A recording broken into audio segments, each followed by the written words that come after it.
Okay, hai, Assalamualaikum. Okay, apa khabar semua?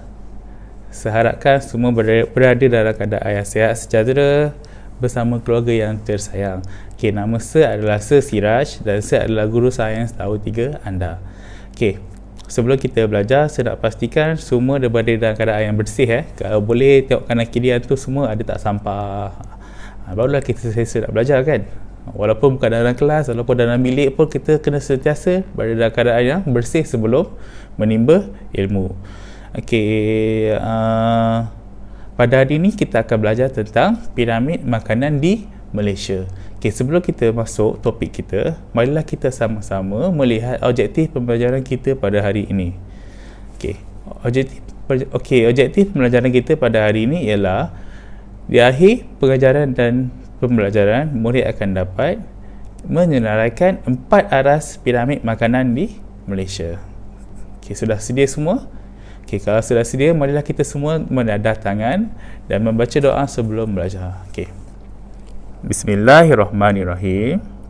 Allahumma aftah alaina hikmataka waishur alaina min khazaini rahmatika ya arhamar rahimin. Amin. Okay, saya nak tanya, antum tahu tak apa itu piramid? Ya, betul. Antum mesti biasa nampak bentuk piramid ni kan? Okay, salah satu piramid yang terkenal ialah piramid Giza. Kenapa piramid Giza ni terkenal? Sebab dia ialah salah satu daripada 7 keajaiban dunia. Okay, tapi kalau antum perhatikan betul-betul pada bentuk piramid ni, kita tengok okay, bentuk piramid dia ada 1 bucu di atas dan 4 bucu di bawah. Okay, dan kalau kita cuba bahagikan piramid ini jadi 4 bahagian, okay, seperti ini.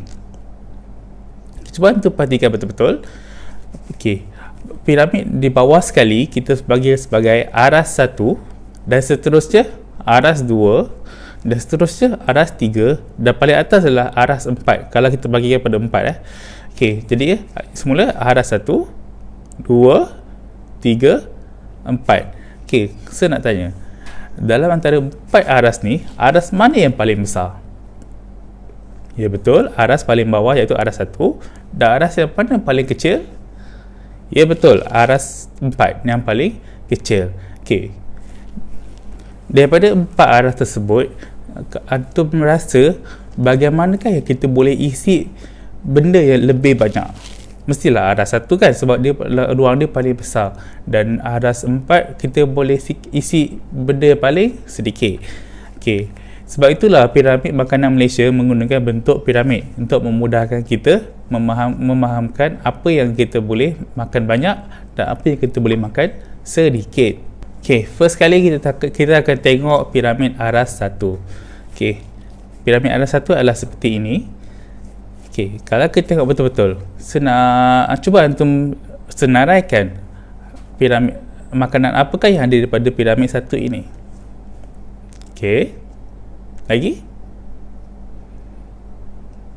Okay, betul. Okay, cuba perhatikan aras 1. Okay, aras 1 makanannya kebiasaannya terdiri daripada makanan-makanan berbentuk karbohidrat. Antum semua dah belajar kan tentang karbohidrat, protein dan sebagainya sebelum ni kan. Okey, makanan karbohidrat adalah seperti nasi, mi, roti, bijirin dan ubi. Okey, ini adalah bentuk-bentuk makanan karbohidrat iaitu yang berada dalam aras 1. Okey, jadinya sebabkan makanan ini terletak di aras paling bawah, yang bahagian paling besar, jadinya kita kena makan secukupnya. Okay, ingat aras 1 kita kena makan secukupnya. Okay, sekarang kita tengok bahagian aras 2. Okay, aras 2 kebiasaannya makanannya terdiri daripada apa? Cuba perhatikan. Okay, betul. Dia kebiasaannya terdiri daripada sayur-sayuran dan buah-buahan. Okay, sayur-sayuran seperti brokoli, daun salad, timun dan sebagainya, dan buah-buahan seperti anggur, apple, limau, nanas dan sebagainya.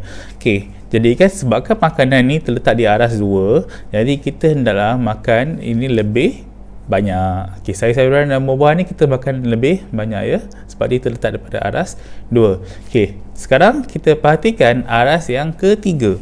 Okay, aras ketiga lebih kecil ke lebih besar daripada aras kedua? Okay, sekarang kita cuba perhatikan makanan-makanan di aras 3. Okay, makanan aras 3 ni adalah makanan kegemaran Sir lah kebiasaannya, sebab dia terdiri daripada protein. Okay, makanan apa yang ada? Okay, betul, ayam, ikan, lobster, daging, okay, dan juga produk-produk tenusu seperti susu ataupun keju dan sebagainya lah yang terdiri daripada produk tenusu. Okay, sebabkan makanan aras 3 ni terletak pada aras yang ketiga, jadi kita hendaklah makan secara sederhana, tak boleh terlampau banyak ataupun tak boleh terkurang. Kita kena makan sederhana sahaja bahagian ini ya. Okay, sekarang kita dah belajar aras 1, 2 dan 3. Okay, sekarang kita akan masuk ke aras yang keempat.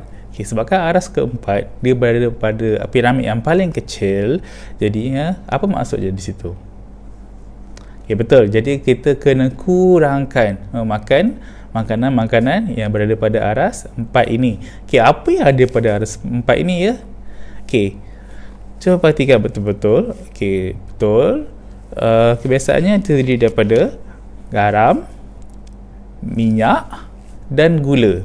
Okey, kalau sebut pasal gula, ni saya nak tekankan sikit. Kalau sebut pasal gula, bukan setakat air yang kita bacur menggunakan gula Okey, tapi semua produk yang menggunakan gula yang banyak, iaitu seperti apa? Okey, makanan aras keempat ni, saya nak tekankan ni lebih, tahu tak sebab apa? Okey, sebab saya tahu anak-anak murid saya suka makan makanan yang aras keempat ni. Sebab apa? Terutamanya terdiri daripada gula. Okay, terdiri daripada gula yang tinggi tu adalah seperti apa? Gula-gula. Okay, nampak tak pada gambar ni? Ada kek coklat, ada kek strawberry, ada donat, ada lollipops dan juga aiskrim. Okay, betul tak saya cakap? Makanan ni adalah makanan-makanan kegemaran antum semua. Okay, bukan saya cakap tak boleh makan boleh makan, tapi mesti dalam keadaan yang kita kena kurangkan makanan itu dalam seharian. Tak boleh berlebihan. Okey, jadi antum semua telah belajar keempat-empat aras piramid makanan di Malaysia. Okey, cuba kita senaraikan balik keempat-empat makanan tersebut. Okey, yang pertama sekali aras 1. Aras 1, apa makanan-makanan tersebut yang ada dalam aras 1? Okey, nasi, roti, bijirin dan sebagainya. Okey, makanan-makanan pada aras 1 kita hendaklah makan secara apa? Secara secukupnya. Okey, kemudian kita tengok pula aras kedua. Okey, aras kedua ada makanan apa? Ya betul, sayur-sayuran dan buah-buahan. Okey, kita hendaklah makan secara apa? Makan lebih banyak. Okey, sekarang tengok pada makanan aras 3, iaitu apa? Makanan-makanan yang terdiri daripada protein seperti daging, ayam, ikan, lobster, telur pun boleh telur dan juga produk-produk tenusu seperti susu, segar dan juga keju. Okey, makanan yang aras ketiga ni hendaklah kita makan secara sederhana. Okey, dan aras keempat, apa makanan aras keempat? Okey, makanan aras keempat adalah seperti garam, minyak dan gula. Okey, gula tu macam-macam boleh jadi ingat tadi, seperti apa? Kek, donat, aiskrim dan sebagainya lah. Okey, alhamdulillah telah pun kita tamat pembelajaran kita pada hari ini. Akan datang kita akan sentuh pula topik kenapa kita panggil sebagai piramid makanan Malaysia. Kenapa luar negara lain ke dengan Malaysia punya piramid makanan? Ya betul, memang lain. Dan sebab apa lain, kita akan sentuh isu ni di topik akan datang. Sebelum tu saya nak cerita sikit lah tentang sekarang ni musim COVID-19 kan. Jadi kita susah sikit nak kawal makanan kita dari segi nutrien, sebab kita makan apa yang ada di rumah saja kan. Tapi walau bagaimanapun kita naklah bersyukur kepada Allah, kerana Allah telah memberi rezeki kepada kita. Walaupun di musim susah ni kita masih lagi boleh makan secukupnya, boleh kenyang, dan kita tak adalah kebuluran dan sebagainya. Alhamdulillah. Okey, sekian sahaja daripada saya. Assalamualaikum warahmatullahi wabarakatuh.